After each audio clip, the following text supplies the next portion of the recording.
महत वचन मु अद्भुत नुहे टिके अस्वाभाविक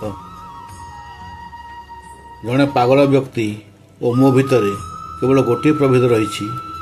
पागल व्यक्ति निजक सुस्थ भावे और मु पागल भावे। जड़े जितिबा व्यक्ति सब बेले स्वप्न देखे पलायन करे नहीं।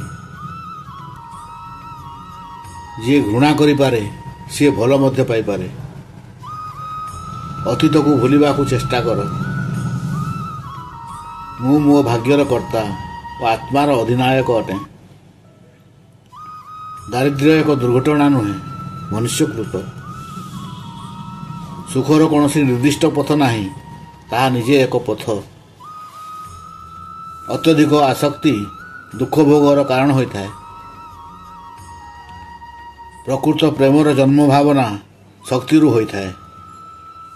मु खोजे नहीं, पाइबा को चेष्टा करें।